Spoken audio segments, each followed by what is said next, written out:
আজকের গল্প প্রাণের প্রিয়। ভোর 5টায় উঠে মর্নিং ওয়াকে বেরোনোর পরমার বহুদিনের অভ্যাস। বহুদিন বলতে সেই যখন থেকে জয় হয়েছিল তখনকার। তার আগে অবশ্য ছোটোবেলায় বাবা মা এবং বিয়ের পর স্বামী জগদীশের শত বলা সত্ত্বেও ভোর ভোর উঠে শারীরিক পরিশ্রম করতে তিনি নারাজ ছিলেন। কিন্তু জয় হওয়ার পর শরীরটা অদ্ভুতভাবে ফুলে উঠতে থাকে।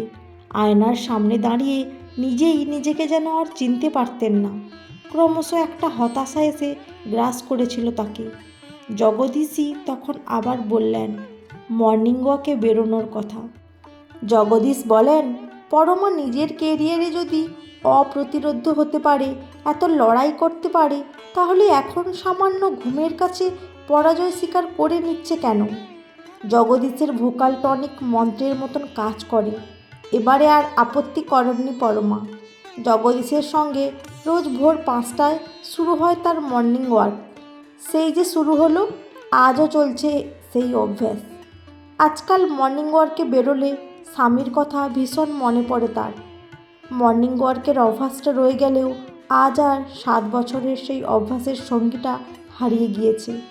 পরের দিন রিটায়ারমেন্ট ছিল মানুষটার। রাতে আচমকা বুকে ব্যথা ওঠে। কিছু ব্যবস্থা নেওয়ার আগেই সব শেষ।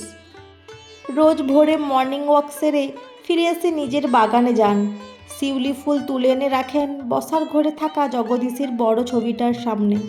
তারপর চা করে নিয়ে টিভির সামনে বসেন। খানিকক্ষণ গান শোনেন, পেপার এলে পেপার পড়েন। ব্রেকফাস্ট সেরে ঘরে টুকিটাকি কাজকর্ম করেন। দুপুরের খাবার বানান। তারপর খাওয়া দাওয়া সেরে গল্পের বই পড়তে পড়তে বিকেল হয়ে যায়। বিকেলে বাগানে কিছুটা সময় কাটাতে না কাটাতেই ছোট ছোট ছেলেমেয়েরা পড়তে চলে আসে তার কাছে। একসময় যারা তাকে দিদিমণি বলে সম্বোধন করত, আজকে সময় স্রোতে তাদের কাছে দিম্মা হয়ে উঠেছেন তিনি। কচি কাচাগুলোর সঙ্গে সময়টা ভারী আনন্দে কাটে তার। বাকি সারাটা দিন এই বাড়িটা তার একমাত্র সঙ্গী। প্রথম জীবনে জগদীশের সঙ্গে গায়ের রক্ত জল করে এই বাড়িটা গড়ে তুলেছিলেন, নাম দিয়েছিলেন প্রাণের প্রিয়। আজও বাড়ির আনাচে কানাচে তিনি অনুভব করেন জগদীশ আর জয়ের স্পর্শ। প্রতিটা মুহূর্তে তার মনে হয় এই বাড়িটারও প্রাণ আছে। আজকে মর্নিং ওয়াক সেরে ফেরার সময় বাড়ির কাছাকাছি এসেই অবাক হলেন তিনি। দেখলেন দুজন লোক তার গেটের সামনে দাঁড়িয়ে। লোক দুটো এই সকালবেলাতেও সানগ্লাস পরেছিল, তাই চেনা কেউ কিনা ঠিক ঠাউর করতে পারলেন না পরমা। দ্রুত পা চালিয়ে তিনি বাড়ির কাছাকাছি চলে এলেন। তাকে আসতে দেখেই লোক দুটোর একজন হাত জোড় করে বলে উঠল, ভালো আছেন দিদিমণি? কে? ঠিক চিনতে পারলাম না তো। তাকে দিদিমণি বলে সম্বোধন করেছে যখন, তখন তার ছাত্রদের কেউ হয়তো হওয়া উচিত। কিন্তু লোকটাকে ঠিক চেনা চেনা ঠেকছে না পরমা দেবীর। লোকটা এবার তার পায়ে ঢিপ করে একটা প্রণাম করল। চমকে উঠে 2 পা পিছিয়ে গেলেন পরমা। লোকটা মাথা তুলে বলল, দিদিমণি, আমি মিলন। চিনতে পারছেন? কে মিলন? ঠিক মনে করতে পারলেন না পরমা। মিলন বলে লোকটা আবার মনে করানোর চেষ্টা করল, আমার ভাইজি মালা এখন আপনার কাছে পড়ে, ক্লাস 8। মালা মানে মাধবের মেয়ে? পরমার মনে পড়ে যায় পুরনো কিছু স্মৃতি। মনে পড়ে যায় মিলনকেও। মাধব পড়াশোনায় আহামরি না হলেও ছেলেটা ভদ্র সভ্য ছিল, কিন্তু ওর দাদা মিলন ছোট থেকেই একটু দুর্বিনীত ছিল। ওর কথাবার্তায় কোনো অসঙ্গতি বা খারাপ ব্যবহার কেউ পেত না, কিন্তু কাজকর্মে সে ছিল গুন্ডাদের মতো। মুখে মিষ্টি মিষ্টি কথা, কিন্তু কাজের বেলায় যত অসৎ কাজ ছিল তার বাঁ হাতের খেলা। পরীক্ষার সময় টুকলি করত, কয়েকবার ধরাও পড়েছিল। বকা দিয়ে গার্জিয়ান কল করেও শুধরানো যায়নি। তবে মিলন তার আসল খেলাটা খেলল মাধ্যমিকের টেস্ট পরীক্ষার সময়।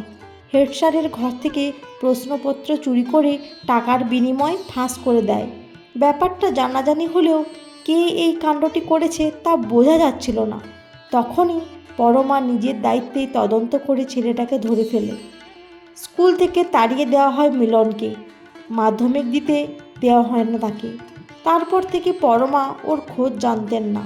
জানার চেষ্টা করলে অবশ্যই জানতে পারতেন, কিন্তু চেষ্টা করেননি, ইচ্ছে হয়নি তার। আজকে তাই মিলনকে দেখে তার চোয়াল দুটো শক্ত হয়ে গেল। তিনি গলাটা যথাসম্ভব কঠিন গলায় বললেন, তুমি এখানে? মিলন মুখে একটা বিগলিত ভাব এনে বলল, এদিকে এসেছিলাম, তাই ভাবলাম দেখা করে যাই আপনার সঙ্গে।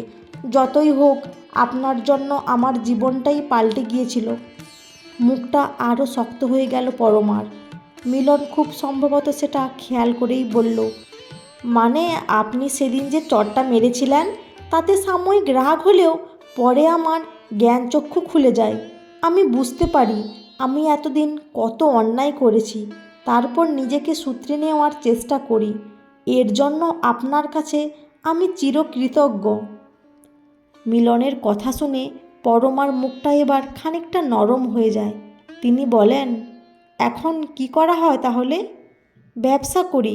উচ্চ মাধ্যমিকের পর আর পড়া হয়নি। কিসের ব্যবসা? ইট বালি সাপ্লাই দিই, তাছাড়া একটা ছোটোখাটো কাপড়ের দোকানও আছে, আমার ওয়াইফ বসে সেখানে। বাহ, শুনে ভালো লাগলো। মিলন মৃদু হাসল, তারপর নিজের গলার কাছে হাতটা নিয়ে গিয়ে বলল, একটু জল হবে দিদিমণি? আসলে অনেকটা রাস্তা এলাম, তাই গলাটা শুকিয়ে গিয়েছে। পুরাতন ছাত্রের কথা শুনে পরমা এবার ব্যস্ত হয়ে পড়লেন। ভেতরে ডাকলেন ওদের। মিলনরাও আপত্তি করল না। ভেতরে এসে সোফায় বসতে মিলনের চোখ গেল জগদীশবাবুর ছবির দিকে। ছবিটা দেখে আফসোস ঝরে পড়ল মিলনের গলায়। কাকাবাবু আর নেই? না, 7 বছর হলো চলে গিয়েছেন উনি। জল দিতে দিতে জবাব দিলেন পরমা। তারপর বললেন, তোমরা একটু বসো, আমি চা করি। মিলন আপত্তি করতে যাচ্ছিল, কিন্তু পরমা শুনলেন না। 3 কাপ চা করে এনে বসলেন বসার ঘরে। তারপর ছাত্রকে জিজ্ঞাসা করলেন, তুমি কি এখানে আর থাকো না? না, বাবার বাড়িতে এখন ভাইয়ের ফ্যামিলি থাকে, আমি ফ্যামিলি নিয়ে খড়কার দিকে থাকি। এরপর মিলন বিস্কুটে কামড় দিতে দিতে বলল, আপনার ছেলে কোথায়?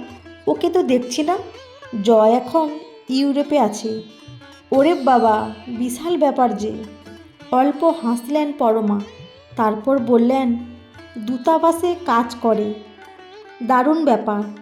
ও তো ছোটোর থেকেই ব্রিলিয়ান্ট ছিল। তা দিদিমণি, আপনি তাহলে এই বাড়িতে একা? না, একা নয়। একা নন? বিষম খেলো মিলন। পরমা বললেন, আহা, সাবধানে খাও। একা নয় বলতে এই বাড়িটাই তো আমার সঙ্গী। মিলনের সঙ্গী এবার খুব করে হেসে উঠল। ভ্রু কুঁচকে পরমা তাকালেন লোকটার দিকে। আপনার সঙ্গে তো আলাপ করা হলো না। মিলন বলল, ওহো সরি, ও হলো মনোজ ওঝা, আমার পার্টনার।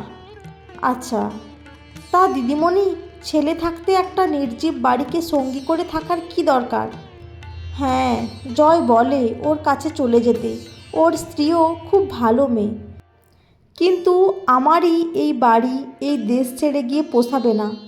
কিন্তু আপনি একলা মানুষ, এত বড় বাড়িতে থাকাটা একটু রিক্সি হয়ে যাবে না? রিক্সি কেন?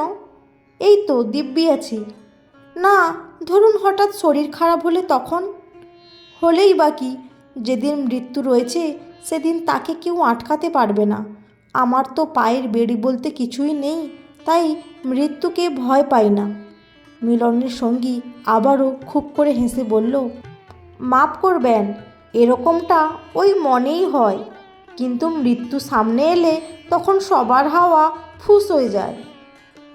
এই ধরনের ভাষা পরমা একদম পছন্দ করেন না, কিন্তু অতিথিকে মুখের ওপর কি আর কিছু বলা যায়? তাই তিনি উত্তর দিলেন না। সে আপনি যাই বলুন দিদিমণি, এটা কিন্তু আপনার জেদ হচ্ছে, বলল মিলন। তার থেকে ভালো বাড়ি টাড়ি সব বেচে ছেলের কাছে চলে যান। নতুন নতুন দেশ দেখার মধ্যেও তো একটা মজা আছে নাকি? না বাপু, এই দেশের সঙ্গে সব সম্পর্ক ছিন্ন করে দেওয়া আমার পক্ষে সম্ভব নয়। নিজের দেশে নিজের কোনো মাটি থাকবে না? আহা, কেন থাকবে না? এত বড় বাড়ি জায়গা যে কোনো প্রমোটার লুফিয়ে নেবে। আপনিও তো তার থেকে একটি ফ্ল্যাট পাবেন। কিছু একটা বলতে গিয়েও থমকে গেলেন পরমা। তারপর বললেন, আমি এইসব প্রমোটারদের ব্যাপার অত বুঝি না বাপু। আপনি চাপ নিচ্ছেন কেন দিদিমণি? আপনি চাইলে আমরা এক্ষুনি সব ব্যবস্থা করে দেব। আপনি শুধু একবার বলুন। মিলনের কথা শুনে একটা চওড়া করে হাসলেন পরমা। তাই বলি, হঠাৎ এত বছর পর দিদিমণিকে তোমার কেন মনে পড়ে গেল? যাই হোক, তোমরা এবার এসো, আমার না কাজ রয়েছে। মিলনের সঙ্গী কিছু একটা বলতে যাচ্ছিল। মিলন ইশারায় তাকে চুপ করে যেতে বলল। আরও 2 দিন মিলন এসেছিল, বোঝানোর চেষ্টা করেছিল বাড়িটা বিক্রি করে দেওয়ার জন্য। তাকে আর বাড়ির ভেতর অবধি ডাকেননি পরমা দেবী। হুমকি ভরা ফোনটা পেয়েছেন গতকাল। পরমার ধারণা, মিলনের যে ওই সঙ্গীটা এসেছিল ওই করেছিল ফোনটা। ইতিমধ্যেই মালার থেকে জেনেছেন মিলনের সঙ্গীটি নিজেই আসলে ছোটোখাটো প্রমোটার।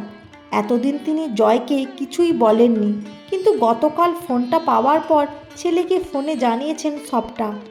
জয় ভয় পেয়ে গিয়েছে খুব। ছেলেটা বরাবরই মা অন্তপ্রাণ। সে বারবার করে বলেছিল পরমাকে ইউরোপে চলে যেতে, তিনি জবাব দেননি। আজকে তাই সিদ্ধান্তটা নিয়েই ফেলেছেন তিনি। জগদীশের অ্যাডভোকেট জ্যোতির্ময় বসুর মেয়ে মেঘলা এখন ল পাস করে প্র্যাকটিস করছে কয়েক বছর। আজকে মেঘলাকে ডেকেছেন উইলটা করেই ফেলবেন বলে। কিন্তু মেঘলা আসার আগেই এলো মিলন। বাইরের দরজাটা খোলা ছিল। মিলন সটান ঘরে ঢুকে পড়ল। হতভম্ব পরমা কিছু বলার আগেই মিলন বলে উঠল, কেন শুধু শুধু জেদ করছেন দিদিমণি?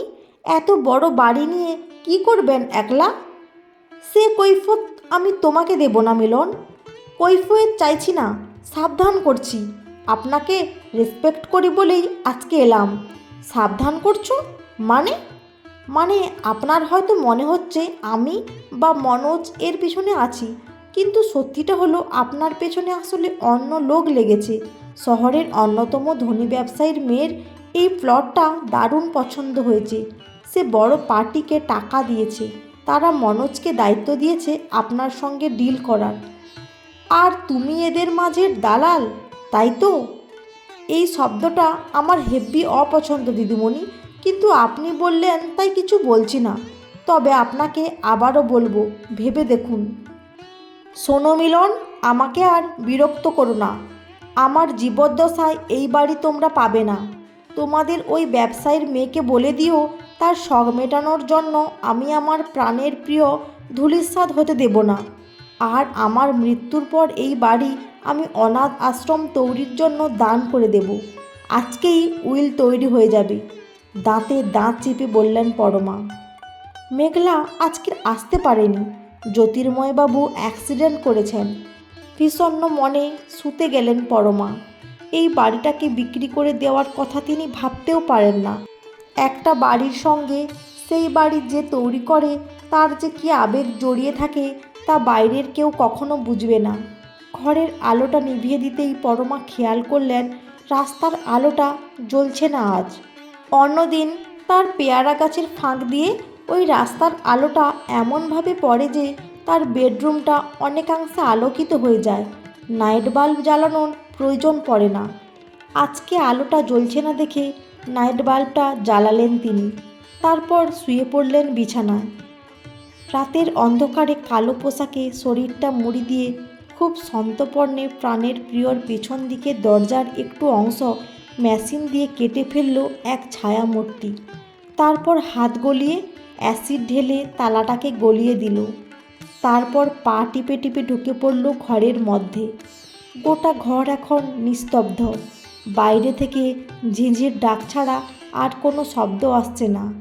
ছায়ামূর্তি এগিয়ে গেল বেডরুমের দিকে। দরজার ভেতর থেকে বন্ধ। ঠোঁট কামড়ালো ছায়ামূর্তি। তারপর একটা এসএমএস করলো বাইরের অপেক্ষারত সঙ্গীকে। মিনিট 2 পরেই বাইকের আওয়াজ উঠল রাস্তায়। আওয়াজের সুযোগে চট করে হাতের মেশিনটা চালিয়ে দরজার খানিকটা কেটে ফেলল সে। ছিটকিনিটা এরপর খোলা কোনো ব্যাপার ছিল না। এই কাজ তাদের আগেও কয়েকবার করতে হয়েছে, তাই হাতের স্পিড বেড়ে গিয়েছে এখন।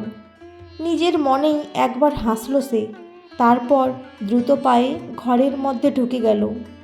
কি সুন্দর, একটা হাত পেটের ওপর আর অন্যটা বালিশের তলায় ঢুকিয়ে বৃদ্ধা খাটের ওপর নিশ্চিন্ত ঘুমিয়ে।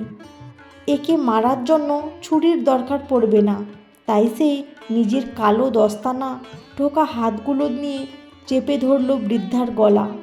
শ্বাস আটকে আসতেই চোখ খুললেন বৃদ্ধা। ছায়ামূর্তি ব্যঙ্গের হাসি হাসল, কিন্তু বৃদ্ধা দেখতে পেলেন না, কারণ ছায়ামূর্তির মুখটা কালো মুখোশে ঢাকা। আরও একটু চাপ দিতে গেল ছায়ামূর্তি, কিন্তু তার আগেই আচমকা বৃদ্ধা বালিশের তলা থেকে হাতটা বের করে ক্ষিপ্ত গতিতে কিছু একটা করলেন। বৃদ্ধার গলা ছেড়ে বিকট আর্তনাদ করে মেঝেতে ছিটকে পড়ল ছায়ামূর্তি। তার কালো মুখোশ ভেদ করে ফিনকি দিয়ে রক্ত বেরিয়ে এলো। এদিকে ছায়ামূর্তির চিৎকারে তখন পাশের ঘর থেকে ছুটে এলেন আরও দুজন। এরা পরমা দেবীর প্রাক্তন ছাত্রছাত্রী, সোমা আর কার্তিক। সোমা পুলিশকে ফোন করতে গেল, আর কার্তিক এসে ছায়ামূর্তির মুখোশটা খুলে ফেলল। চমকে উঠলেন পরমা দেবী, তার হাত থেকে ছুরিটা খসে পড়ল। মাধব, তুই? কোনো জবাব দিতে পারলেন না মাধব। তার বাঁ চোখ দিয়ে তখন গল গল করে রক্ত পড়ছে। গতকাল পুলিশ এসে ধরে নিয়ে গিয়েছে মাধবকে। বাইরে থাকা মিলন আগেই চম্পট দিয়েছিল, পুলিশ তাকে খুঁজছে। আজকে সোমা আর কার্তিকের উপস্থিতিতে উইলটা করেই ফেললেন পরমা দেবী। মনটা যদিও খুবই ভারাক্রান্ত তার। এই চক্রান্তে মাধবের মতন ছেলেও যে সামিল থাকতে পারে তা তিনি একবারের জন্য ভাবেননি। তবে ওরা দুই ভাই ভুলে গিয়েছিল পরমা দেবী কোনোদিনও অন্যায়ের কাছে হারও মানেননি, আর ভয়ও পাননি।